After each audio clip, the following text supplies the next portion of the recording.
الحمد للہ والصلاة والسلام علی رسول اللہ اما بعد۔ قابل احترام ناظرین سامعین، السلام علیکم ورحمۃ اللہ وبرکاتہ۔ حق کے لیے جو جھکے نہ کبھی، حق کے لیے جو جھکے نہ کبھی، وہ چراغ مصطفیٰ حسین ہے۔ باطل کے سامنے ڈٹا رہا، وہ شیر خدا کا وارث حسین ہے۔ قرآن کی تلاوت جس نے کردار سے کی، قرآن کی تلاوت جس نے کردار سے کی، وہ در سے وفا حسین ہے۔ ظلمت میں جو جلاتا رہا امید کی لو، ظلمت میں جو جلاتا رہا امید کی لو، وہ روشنی کا نام حسین ہے، وہ روشنی کا نام حسین ہے۔ ناظرین سامعین، جیسا کہ ہم سب کو معلوم ہے کہ محرم الحرام کا مہینہ گزر رہا ہے، اور اس ماہ کے اندر ایک افسوسناک واقعہ پیش آیا تھا۔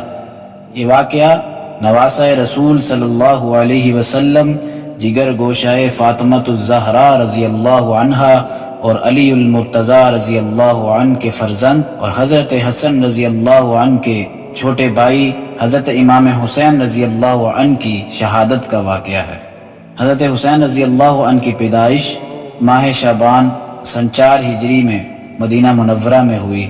آپ کا بچپن نبی کریم صلی اللہ علیہ وسلم کی آغوش محبت میں گزرا۔ آپ رضی اللہ عنہ بچپن ہی سے علم تقوی میں بے مثال تھے۔ آپ کا بدن نبی اکرم صلی اللہ علیہ وسلم کے بدن کے مشابہ تھا۔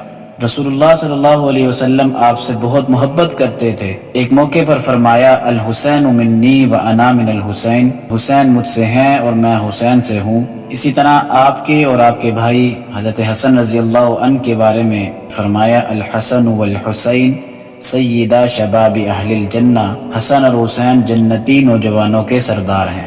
نبی اکرم صلی اللہ علیہ وسلم کی وفات کے وقت حضرت حسین رضی اللہ عنہ کی عمر تقریباً 6 سال تھی۔ آپ نے نبی اکرم صلی اللہ علیہ وسلم کے دور میں دین کی بنیادوں کو قریب سے دیکھا۔ کئی غزوات اور قربانیوں کے چشم دید گواہ تھے۔ آپ رضی اللہ عنہ کی شان کتنی عظیم تھی کہ نبی اکرم صلی اللہ علیہ وسلم نے آپ کو نماز کے دوران کندھوں پر اٹھایا، گود میں بٹھایا اور مسجد نبوی میں کھلایا۔ نبی علیہ الصلوۃ والسلام کی وفات کے بعد آپ رضی اللہ عنہ نے خلفائے راشدین کے دور میں اسلامی تعلیمات، خدمت دین اور صبر و استقامت کی عملی مثالیں پیش کی۔ حضرت ابوبکر صدیق رضی اللہ عنہ، حضرت عمر اور حضرت عثمان رضی اللہ عنہم کے دور میں آپ نے دین اسلام کی بہت اچھے انداز میں خدمت کی۔ حضرت عمر رضی اللہ عنہ آپ سے بے پناہ محبت کرتے تھے۔ حضرت علی رضی اللہ عنہ کے دور میں آپ نے اپنے والد ماجد کے ساتھ مل کر کئی فتنوں کا سامنا صبر سے کیا۔ اسی طرح حضرت امیر معاویہ رضی اللہ عنہ کے دور میں قسطنطنیہ کی جنگ میں بھی آپ شریک ہوئے اور بہترین کردار ادا کیا۔ حضرت امیر معاویہ رضی اللہ عنہ کی وفات کے بعد یزید کی خلافت کے وقت امت میں اختلاف پیدا ہو گیا۔ اسی اختلاف کی بنا پر حضرت حسین رضی اللہ عنہ نے بھی یزید کی بیعت سے انکار کیا، کیونکہ وہ سمجھتے تھے کہ قیادت ایسی ہونی چاہیے جو عدل، دین اور سنت پر قائم ہو۔ حضرت حسین رضی اللہ عنہ کی یزید کی خلافت کو قبول نہ کرنا، اس کی اہم وجوہات جو تھی وہ مکمل طور پر سیاسی، اخلاقی اور دینی بنیادوں پر مبنی تھی۔ نہ کوئی گروہ بندی یا پھر قواریت یا ذاتی دشمنی کا کوئی دخل نہیں تھا۔ آپ رضی اللہ عنہ کا مقصد ذاتی اقتدار بھی نہیں تھا، بلکہ دین کی اصل روح کو بچانا تھا۔ تو اسی دوران کوفہ کے لوگوں نے حضرت حسین رضی اللہ عنہ کو خطوط بھیجے۔ آپ رضی اللہ عنہ کو کوفہ بلایا اور پوری حمایت کا وعدہ کیا۔ حضرت حسین رضی اللہ عنہ نے اپنے چچا زاد بھائی مسلم بن عقیل کو تحقیق کے لیے کوفہ بھیجا۔ مسلم بن عقیل نے جب وہاں کے حالات دیکھے، ابتدائی حالات میں تو حالات ٹھیک تھے، تو مسلم بن عقیل نے ایک خط کے ذریعے سے حضرت حسین رضی اللہ عنہ کو یہ پیغام بھیجا کہ آپ کوفہ آ جائیں۔ حضرت حسین رضی اللہ عنہ کا قافلہ مدینہ سے ماہ رجب سن 60 ہجری میں روانہ ہوا۔ یہ قافلہ مکہ کی جانب روانہ ہوا اور وہاں آپ رضی اللہ عنہ نے 4 ماہ قیام کیا۔ مسلم بن عقیل کے خط ملنے کے بعد آپ کا قافلہ 8 ذو الحجہ 60 ہجری میں کوفہ کے لیے نکل پڑا۔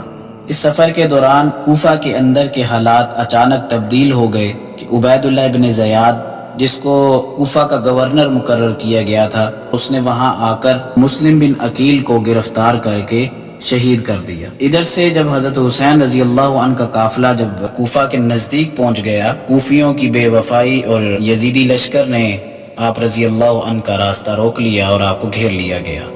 اس کے بعد 10 محرم الحرام سن 61 ہجری، یہ وہ دن ہے جب زمین و آسمان نے غم کا سب سے بھیانک منظر دیکھا۔ کربلا کے مقام پر حضرت حسین رضی اللہ عنہ اور آپ کے ساتھیوں کو پانی سے بھی محروم کر دیا گیا۔ حضرت حسین رضی اللہ عنہ نے اپنے 72 ساتھیوں کے ساتھ ظلم کے سامنے سینہ تان کر دین اسلام کی حفاظت کی۔ ایک ایک کر کے حضرت حسین رضی اللہ عنہ کے جانثار شہید ہوتے گئے، اور آخر میں حضرت حسین رضی اللہ عنہ نے خود میدان میں اتر کر وہ قربانی دی جس نے حق اور باطل کے درمیان ہمیشہ کے لیے فرق واضح کر دیا۔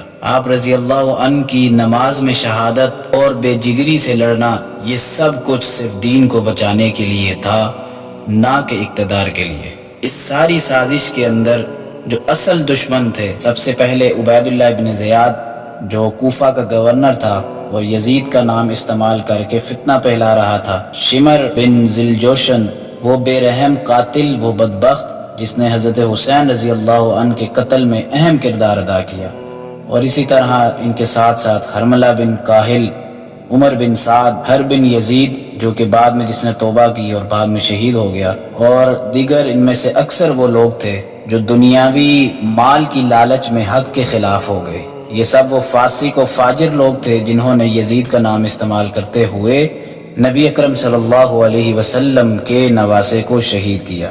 حضرت حسین رضی اللہ عنہ کے قتل کے اندر یزید کا کوئی براہ راست حکم نہیں تھا، نہ وہ اس چیز کا ارادہ رکھتا تھا۔ البتہ جو اس کا جرم ہے اور جو اس کی سب سے بڑی غلطی ہے وہ یہی ہے کہ اس نے قاتلین حسین رضی اللہ عنہ کے خلاف کوئی کارروائی نہیں کی اور ان سب کو چھوڑ دیا، اور اسی وجہ سے یہ بات کہنا غلط نہ ہوگا کہ یزید کی کمزور حکمرانی کی وجہ سے ان فتنہ سازش پھیلانے والے عناصر کو اپنی سازشیں کرنے کے لیے راستہ مل گیا۔ حضرت حسین رضی اللہ عنہ کے واقعے سے جو اصل سبق ہمیں ملتا ہے، سب سے پہلی چیز کہ حضرت حسین رضی اللہ عنہ کے کردار سے یہ ہمیں پتہ لگ جاتا ہے کہ آپ رضی اللہ عنہ کسی قسم کی فرقہ واریت، گروہ بندی نہیں چاہتے تھے، بلکہ وہ امت کی اصلاح چاہتے تھے۔ اور دوسری چیز یہ کہ باطل کے خلاف ڈٹ کر کھڑے ہو جانا۔ آج کے دور کے اندر ہم تمام مسلمانوں کو اپنے دشمنوں کے خلاف حضرت حسین رضی اللہ عنہ کی سنت کو زندہ کرنے کی ضرورت ہے۔ آج ہمارے مسلمان حکمران جس طرح خاموش تماشائی بنے ہوئے ہیں، وہ یزید کا کردار ادا کر رہے ہیں، نہ کہ حضرت حسین رضی اللہ عنہ کی سنت کو اپنا رہے ہیں۔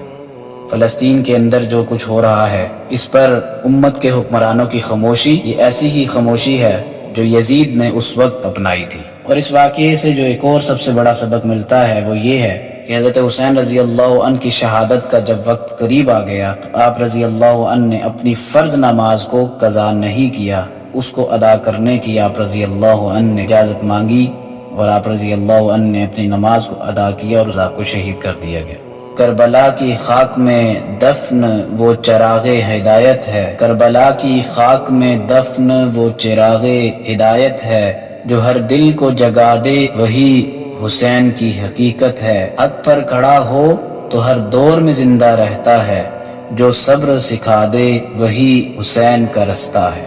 اے کربلا کے مجاہد سلام ہو تم پر، میدان حق کے نیک صاحب سلام ہو تم پر، سر دے دیا مگر جھکایا نہیں کبھی، سر دے دیا مگر جھکایا نہیں کبھی، اس عظمت کے مینار سلام ہو تم پر، سلام ہو تم پر۔ اللہ تعالیٰ سے دعا ہے کہ ہمیں حضرت حسین رضی اللہ عنہ کی زندگی کو سمجھنے کی توفیق عطا فرمائے، اور ہمیں بھی ویسا جذبہ، ویسا ایمان عطا کرے جو اللہ تعالیٰ نے حضرت حسین رضی اللہ عنہ کو عطا کیا تھا کہ انہوں نے اپنا پورا خاندان دین اسلام کے لیے قربان کر دیا۔ آمین۔ اقول قولی ھذا استغفر اللہ لی ولکم ولسائر المسلمین۔